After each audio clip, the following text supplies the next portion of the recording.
Well, welcome to the Forbes Listeners question and answer session dealing with issues specific to the retail sector.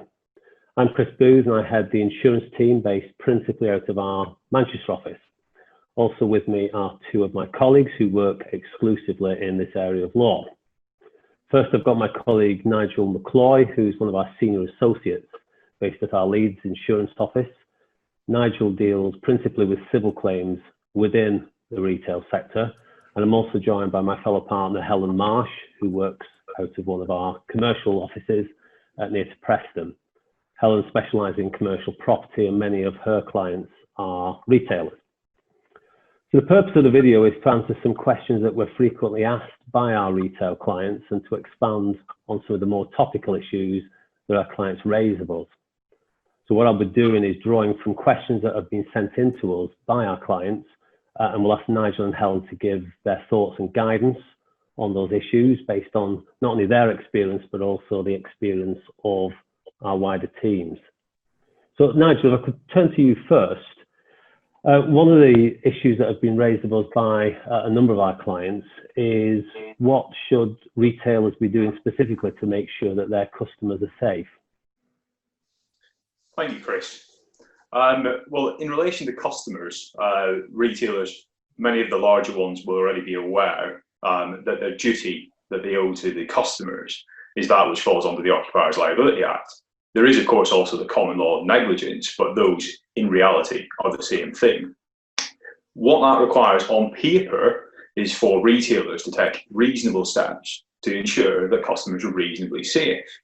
Now, in terms of what that specifically means to individual retailers, it's very difficult within the scope of this topic today to say what one retailer is doing is reasonable and what another retailer is doing is reasonable or unreasonable, because each case is, of course, assessed on its own merits. However, for the purposes of today, what we can say from my own experience, both in terms of being out as a shopper, also in terms of the queries that I've received from our retail clients, and of course from the existing case law that we've seen, is that there are a number of measures which I suspect the courts will deem to be reasonable to be ensured that customers are reasonably safe during this pandemic.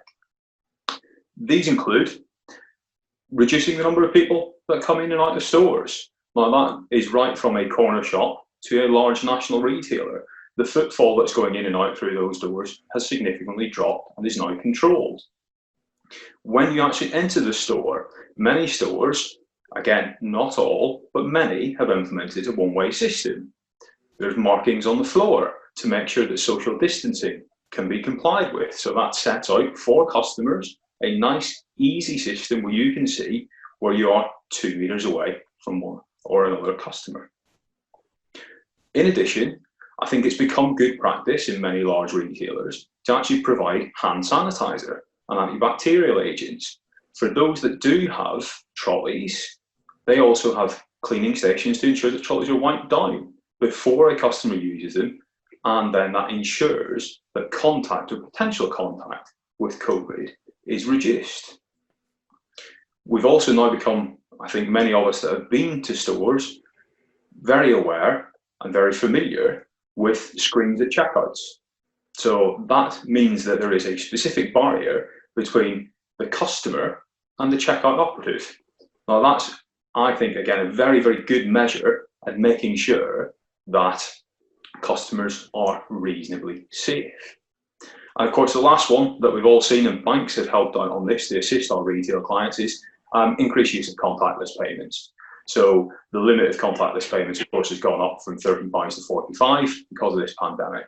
And I think that by encouraging the use of contactless payments, and many retailers have actually implemented a refusal to take cash, although again, not every retailer can do that, but by increasing the use of contactless payments, it is making sure that customers are reasonably safe. What we as lawyers would like to see, of course, in addition to those practical measures, is a documented risk assessment, something that shows the court that a retailer has thought about this risk and thought about what measures are reasonable to ensure customers are reasonably safe.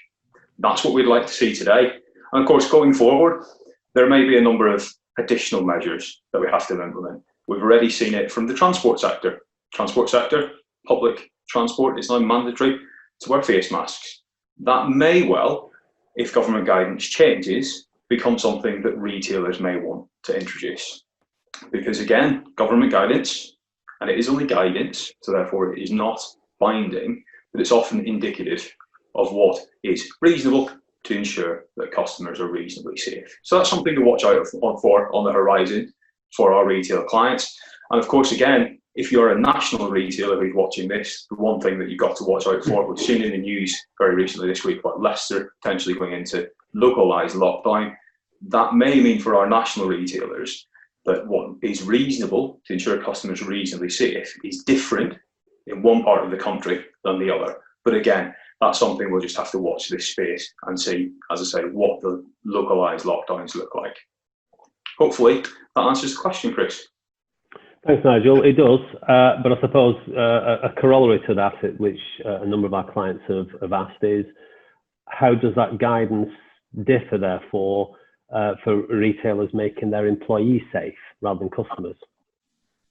Yes, well, again, that's not surprising that that's coming because, of course, every retailer will have employees, and the employees have to be at the forefront of an employer's mind as much as customers. In relation to the actual duty on employers to employees, that is a much more complex question, and it's probably a little bit beyond the scope to deal with every aspect that employers have to deal with. But in relation to the statutory duties that employers owe, I'll deal with two because I think they're the main ones and they're what retailers really ought to be thinking about. The first one, personal protective equipment. And those are the personal protective equipment at work regulations 1992, to give them their full title, or what many of us lawyers will know is called PPE, and I'll refer to it as PPE throughout the rest of my answer.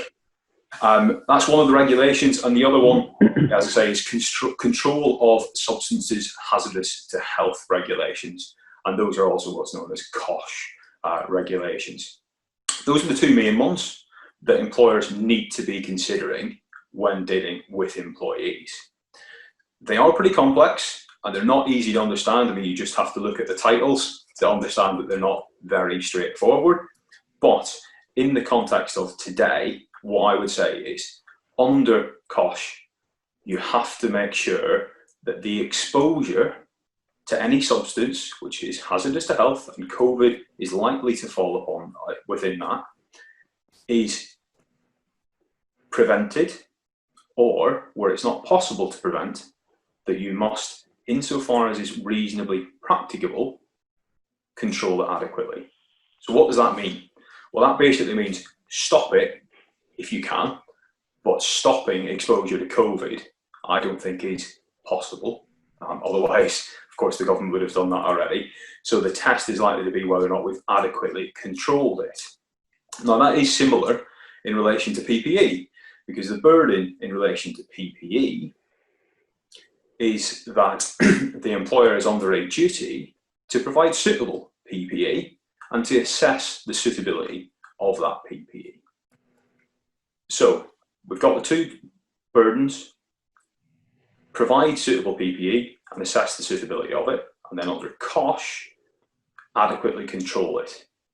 So again, that's the law. What does it mean in practice? Because I think a lot of these questions will have come from retailers that want to know, what do we do in practice? Many of them may know the law. What it means in practice, again, is implementing measures. So what measures would we expect to see? I've already talked about hand sanitizer, already talked about screens at checkouts. The burden, because it's more complex for employees, it's also a higher one. So I don't think that just providing hand sanitizer and screens is likely to be enough. Employers must show that they've risk assessed it, so that means we do need a risk assessment. And also, there may be a requirement on certain retailers to provide things such as face masks and gloves. So face masks, gloves, again, reduce the potential exposure, reduce the cross-contamination, and in terms of what you would expect for employees, I do envisage that there will be a battleground on this in relation to retailers going forward. I say that Because, of course, at the outset of this, everybody will remember many years' time whenever we talk about COVID, the scarcity of loo roll, the scarcity of flour. But in relation to PPE, what employers need to remember is actually the scarcity of PPE at the outset. We all know, because it's fresh in our minds, that face masks, gloves, they were directed towards the NHS. Everybody worked to put the NHS in a position where they were protected. They were on the front line. If you are as a retailer meant that you were unable to get hand sanitizer, gloves, or face masks, the legal advice that I would give you as lawyers is document that. Make sure that it's down now on paper, explaining what efforts you made to obtain those PPE, and if it wasn't possible, explain why it wasn't possible and what efforts and continuing efforts you made to get them going forward.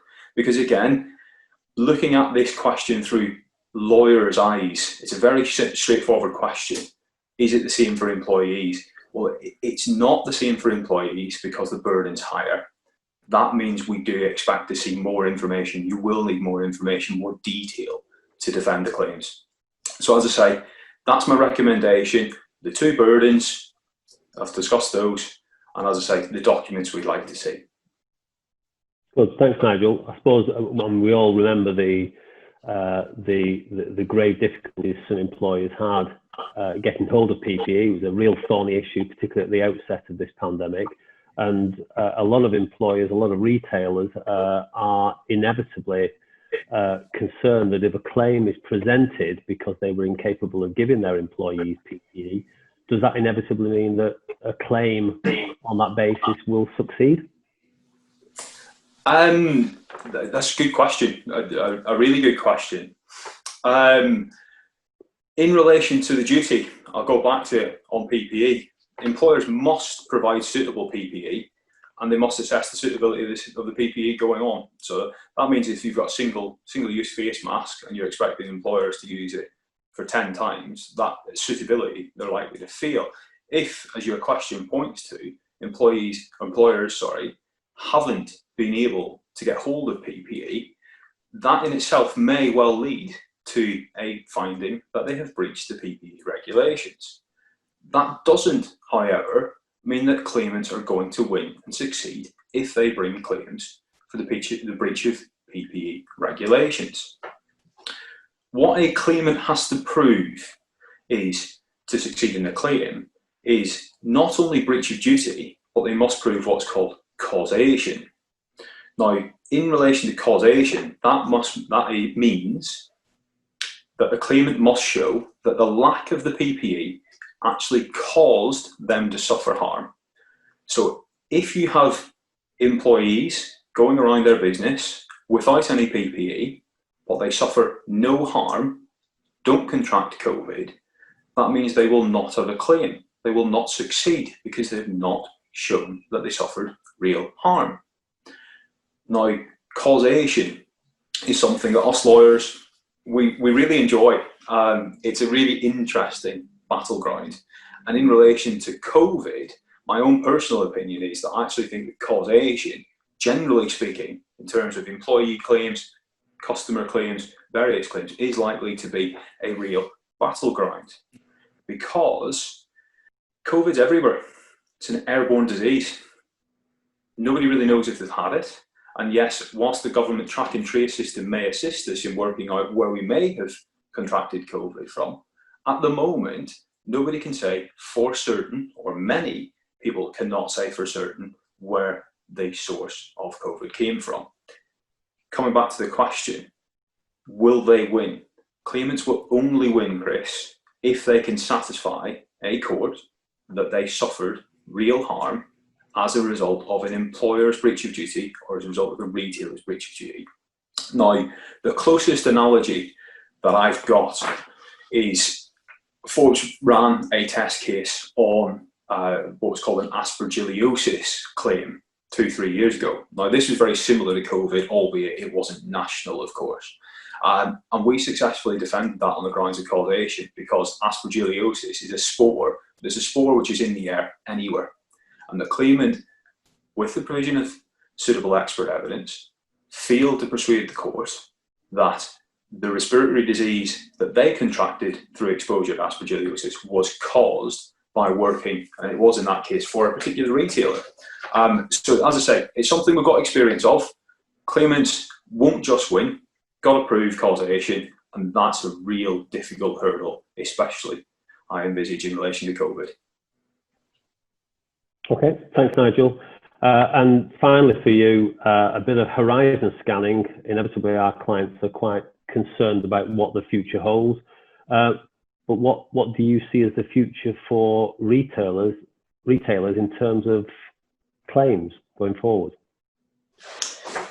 Well, going forward, I mean, I've already mentioned test and trace actually. And I think actually as test and trace numbers increase, the number of people testing positive, of course, will increase.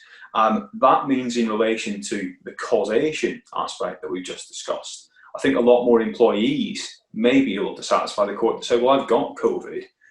It takes out those that simply say, well, I had a bit of a cough, I had a bit of a temperature, I didn't feel well. Those that can say, I tested positive for COVID are in a stronger position in relation to causation. So I think as the test and trace continues to ramp up, as the number of positive cases ramp up, then it's likely that a number of employees are likely to turn around and blame their employers.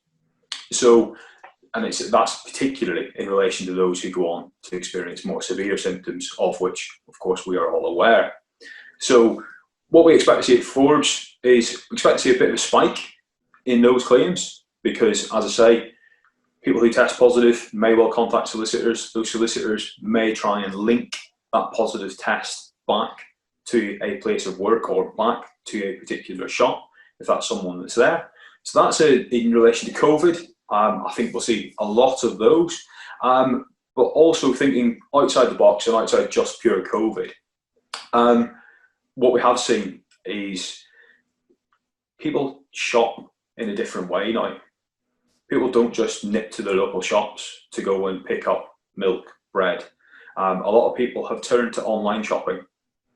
So we've seen a lot of retailers and a lot of national retailers have had to ramp up their home delivery offering. So that's, well, as I say, right the way from, I won't name them here today, but again, a lot of us will be familiar with them. What that means is they have more employees out delivering shopping, goods, whatever it may be that's been ordered, to premises where they're not familiar with. So of course, home delivery, one of the issues and one of the risks that retailers face is sending an employee to somebody's home where you don't know anything about it. You don't know what dangers they may encounter along the way in making it from the roadside to the doorstep. So that's a potential risk. And of course, the other thing, as purely as workers, home delivery drivers are required to do more lifting, more manual handling. They again have to get goods from the back of the van to the doorstep. So I think that what you'll see is a lot of retailers hurried, okay, to feed the nation is the best way of describing it. And as retailers hurried to feed the nation and scaled up and ramped up the home delivery services, you have a lot more new delivery drivers on there. And as you've got less experienced people, I think it's an uncontrovertible fact that people who are new and inexperienced are likely to have accidents. So I think you'll see some manual handling claims, Chris. I think you'll see some spikes in COVID. And as I say, potential risks from people that are delivering to areas where they're unfamiliar. So whether or not that's correct, of course, only time will tell. Nigel, just moving away from the insurance side, moving away from the claim side, and now thinking more about the actual building aspects of retailers. Helen, if I could just ask you, we've heard extensively in the news of the efforts that employers to retailers have gone to provide equipment as they're required to do, sanitizing stations, floor markings, directional signs, etc., all of which Nigel's referred to. But where a retail shop is within a multi-let building, such as a shopping centre, where does the responsibility lie for that? Yeah, of course. Well, certainly in relation to the common parts, such as entrances, the malls, the lifts, public toilets, those high traffic areas, landlords are most likely to be in control of those areas, and therefore they will be responsible for deep cleaning them, and followed by thorough, more frequent cleaning, to ensure that hand sanitising stations are replenished frequently, to make sure that the customers and the other people that are using those high traffic areas are as protected as they reasonably can be from COVID-19. Retailers or the contractors that they may use will be responsible, of course, for putting in place measures to adequately control exposure to COVID-19 within their premises. That's the demise of their lease, usually, in the ways that Nigel's already suggested. Okay, and of course we hear daily in the news about the financial pressures that people are under. Employers, perhaps more so than retailers. So inevitably, who foots the bill for those extra precautions?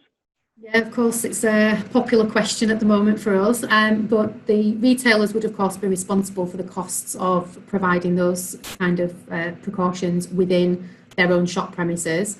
However, they may also be picking up part of the bill for the cost of those supplies that are provided by the landlord, which we've just mentioned in relation to those high traffic communal areas. And that is through the service charge provisions in their lease. Now, whether those landlord costs are recoverable from tenants or not will depend on the terms of the individual leases, and whether those service charge provisions are very tightly drafted in terms of the expenditure that can be recovered, or whether they contain sweeper clauses, which would be, for example, costs incurred in complying with all applicable laws, or in the interests of good estate management is the other terminology that is commonly used, which would, I think, be wide enough to cover that kind of expenditure and bring it within a class of expenditure which could be passed on to a tenant. In my experience, most lease service charge provisions are widely drafted because it's very difficult to be specific at the outset about exactly what costs you may incur.